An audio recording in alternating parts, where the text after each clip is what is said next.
Puluhan juta orang di seluruh dunia tentu saja telah menonton Piala Dunia FIFA. Dan itu bahkan belum termasuk mereka yang langsung datang ke berbagai pertandingan.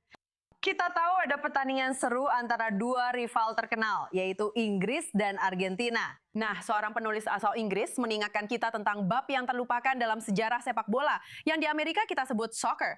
Dan buku barunya, Digging Deep, mengungkap kisah 11 bintang sepak bola Yahudi yang karir dan hidupnya direnggut oleh Holocaust. David Bolchover, penulis Digging Deep, mengungkap kisah 11 pesepak bola Yahudi yang dibunuh. Dan sekarang bergabung bersama kita dari London. Halo dan terima kasih. Terima kasih sudah mengundang saya. Jadi maksud saya ini adalah topik yang cukup sulit saya yakin untuk Anda dalami. Tapi saat kita di sini dengan dunia yang sedang menyaksikan Piala Dunia, menurut Anda bagaimana pandangan Anda secara keseluruhan tentang hal ini? Dan bagaimana dengan atlet Yahudi secara umum yang bermain olahraga ini? Sayangnya, saya rasa hanya ada satu peserta Yahudi di Piala Dunia ini. Hanya ada satu, yaitu Matt Turner, yang merupakan penjaga gawang cadangan untuk Amerika Serikat, yang sekarang sudah tersingkir. Sayangnya, sepak bola Yahudi sangat terkenal sebelum Holocaust, namun tidak begitu setelahnya.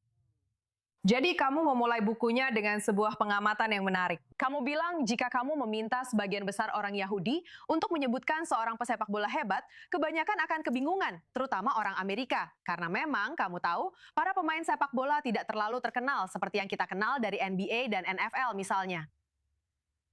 Ya, sekarang saya berbicara di negara-negara yang budaya sepak bolanya kuat. Jadi jika kamu bertanya kepada seorang Yahudi Inggris misalnya, seorang Yahudi Inggris yang sangat suka sepak bola, dan jika kamu bertanya kepada Yahudi Inggris yang gila bola, itu siapa pemain Brazil terhebat sepanjang masa? Mereka akan menjawab Pele.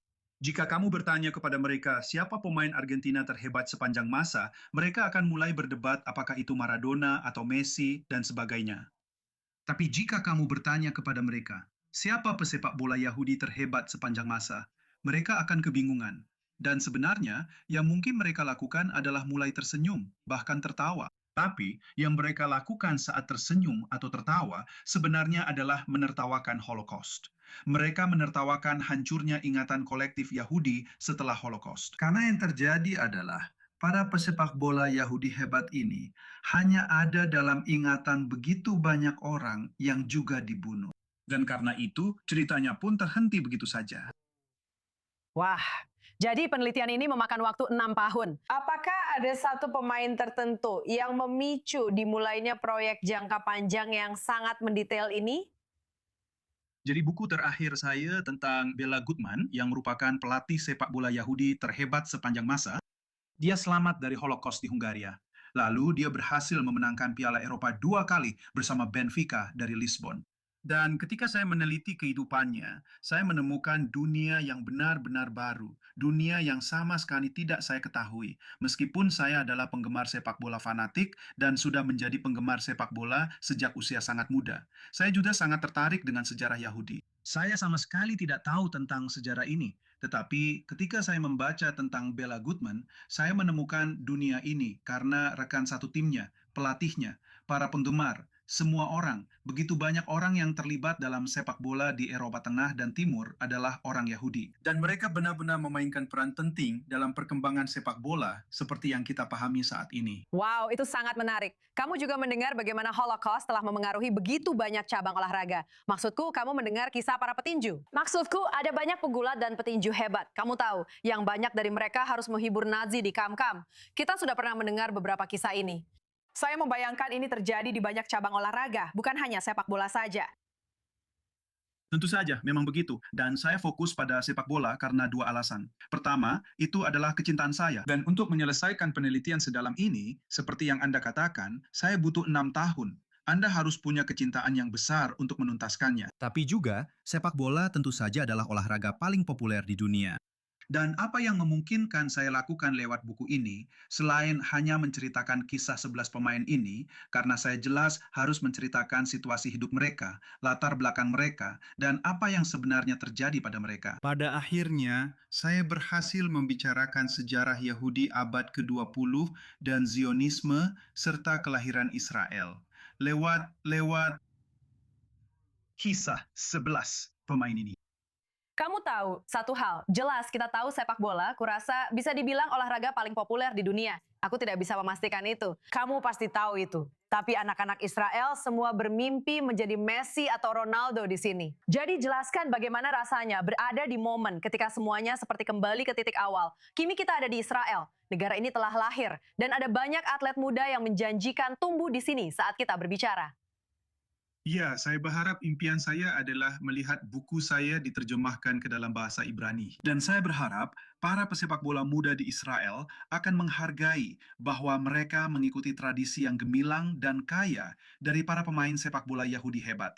Dan menurut saya, Israel selama bertahun-tahun memang telah menghasilkan pemain sepak bola yang sangat bagus. Menurut saya, yang kurang dari Israel adalah keyakinan kolektif, kepercayaan diri, keyakinan bahwa kita bisa melakukan ini.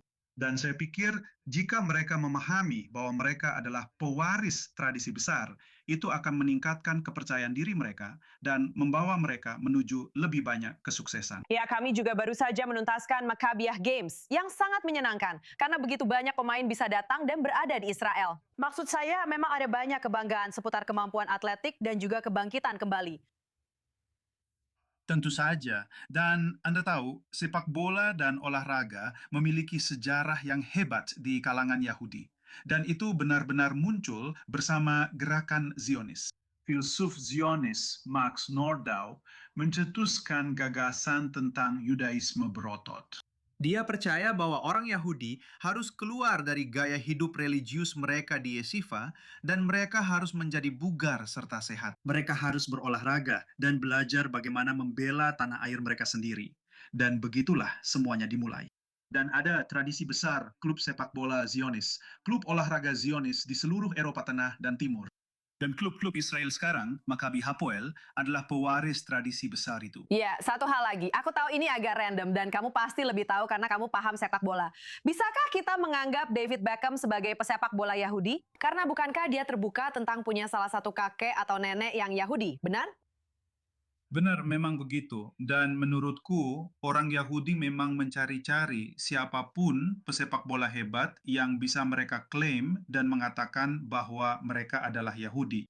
Maksudku, mari kita hadapi fakta. Beckham mungkin punya akar Yahudi, tapi dia sebenarnya bukan seorang Yahudi. Tapi dia mengakui kalau dia punya salah satu kakek atau nenek yang Yahudi, kan? Maksudku, dia terbuka tentang itu, benar? Dia benar-benar terbuka tentang itu. Tapi ada banyak tokoh Yahudi hebat dalam sejarah yang bisa kita banggakan, dan kita juga harus mengambil inspirasi dari mereka. Luar biasa, terima kasih banyak. Bukunya sangat menarik dan selamat ya. Aku tahu jelas ini adalah hasil kerja keras dan penuh cinta. Dan aku yakin kamu sedikit kecewa dengan hasilnya. Tapi kamu tampak cukup bahagia meskipun kalah ya. Tentu saja, selalu ada kesempatan berikutnya.